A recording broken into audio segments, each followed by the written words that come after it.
மாணவர் அப்துல்லா உங்கள் முன்னால் இப்போது உள தூய்மை பற்றி பேசுகின்றார். அஸ்ஸலாமு அலைக்கும் வரஹ்மத்துல்லாஹி வபரகாத்துஹு. எல்லா புகழும் அல்லாஹ்வுக்கே உரித்தாகட்டுமாக.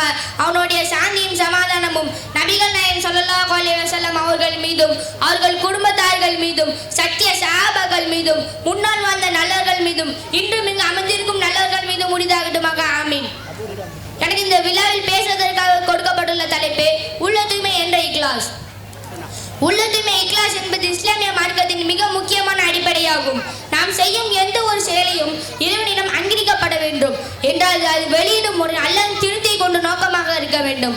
உள்ள தூய்மை அவசியத்தை உணர்த்தும் சில பயான் சம்பவங்களோடு இதோ. 1. குகையில் சிக்கிய மூவர். நபிகள் நாயகம் ஸல்லல்லாஹு அலைஹி வஸல்லம் அவர்கள் கூடிய புகழ்பெற்ற சம்பவம்.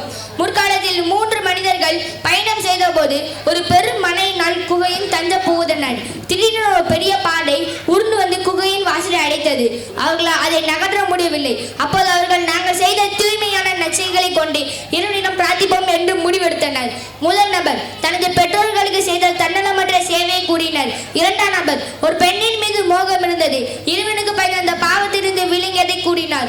3ஆம் நபர் கூறினார், ஒரு மனிதன் எஜமானிடம் ஆடு மேய்ந்திருந்தான். ஒரு நாள் அந்த மேய்ப்பாளன் தன் ஆடு மேய்த்ததற்கான கூலியை பெறாமல் சென்று விட்டான். அந்த எஜமானன் அந்த ஆளின் கூலியை வைத்து ஒரு ஆட்டை வாங்கினான். பிற்காலத்தில் இந்த ஆட்டு ஒரு ஆட்டு மந்தையாக மாறிவிட்டது.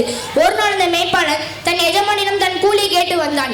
எஜமானன் கூறினான், அதோ இருக்கிற இந்த ஆட்டு மந்தை முழுவதும் முடிந்து கூலிதான், அவை அனைத்தையும் எடுத்து செல் என்றான். அந்த மேய்ப்பாளன் அனைத்து ஆட்டு மந்தையும் எடுத்து சென்று விட்டான். இந்த எஜமானன் அல்ல அந்த செயலை நான் பொருத்தத்திற்காகவே செய்திருந்தால் குகையின் வாசலை அனைத்துக்கும் பாறை அகற்றிவிடு என்றார். பாறையும் வாசல் விட்டு அகன்று விட்டது. பாடம்: மனிதர்களுக்கு தெரியாமல் நாம் செய்யும் தூய்மையான செயல்கள் சோதனையான காலத்தில் உதவியாக வரும். 2வது, இமாம் அஹ்மத் பின் ஹன்பல் மற்றும் ரொட்டி விற்பனையாளர். இமாம் அஹ்மத் பின் ஹன்பல் ரஹ்மத்துல்லாஹி அன்ஹு அவர்கள் ஒரு முறை பயணம் செய்த போது தங்குவதற்கு இடமில்லாமல் பள்ளிவாசலில் அமர்ந்திருந்தார். அங்கிருந்த காவலாளர்கள் அவரை வெடியேற்றினர். அப்போது அருகில் ரொட்டி சுட்டுக் கொண்டிருந்த ஒருவர் இமாமை தனது வீட்டிற்கு அழைத்துச் சென்றார். அவர் ஒவ்வொரு முறையும் ரொட்டி தயாரிக்கும் போது அஸ்தோஃபிருல்லா, இறைவனை மன்னிப்பாயாக என்று கூறிக்கொண்டே இருந்தார். இது கவனித்த இமாம், இந்த திக்ரினால் உனக்கு கிடைத்த பலன் என்ன என்று கேட்டார். அதுக்கு அவர், இறைவனுக்கு எனக்கு எதை கேட்டாலும் கொடுத்து விடுகிறான், ஆனால் ஒரு துவா மட்டும் இன்னும் நிறைவேற்றவில்லை. இந்த காலத்தில் பெரும் அறிஞர் இமாம் அஹ்மத் பின் ஹன்பல் ரஹ்மத்துல்லாஹி அன்ஹு அவர்களை சந்திக்க வேண்டும் என்பதுதான் அது என்றார். 3வது, போர்க்களத்தில் ஒரு ஏழை நபி தோழர். போரில் முடிவு கிடந்த பொருட்களில் நபிகள் நாயகம் ஸல்லல்லாஹு அலைஹி வஸல்லம் அவர்கள் பங்கிட்டு கொடுத்தார்கள். ஒரு நபி தோழரிடம் பங்கை கொடுத்த போது உண்மையாக இருந்தார். இறைவனும் அவருக்கு உண்மையாக நடந்து கொண்டான் என்று கூறினார்கள். உள்ள தூய்மை பேணுவது எப்படி? புகழ தவிர்த்தல். மக்கள் நம்மை புகழ வேண்டும் என்ற எண்ணத்தை உள்ளத்திலிருந்து நீக்க வேண்டும்.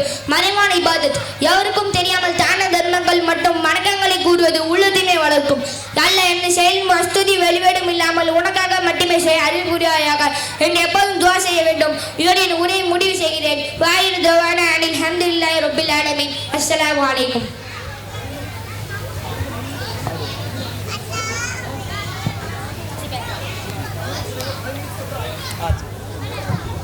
அஸ்ஸலாமு அலைக்கும். இன்ஷா அல்லாஹ் மக்ரிப் தொழுகைக்கு பிறகு நம்முடைய இந்த ப்ரோக்ராமுடைய தொடர்ச்சி நடைபெறும். மக்ரிப் தொழுகைக்கு வெறும் 5 நிமிஷம் கொடுக்குறோம். சொன்னபடி இன்ஷா அல்லாஹ் கரெக்டாக ப்ரோக்ராம் ஸ்டார்ட் ஆயிரும். அஸ்ஸலாமு அலைக்கும் வரஹ்மத்துல்லாஹி வபரகாத்துஹு.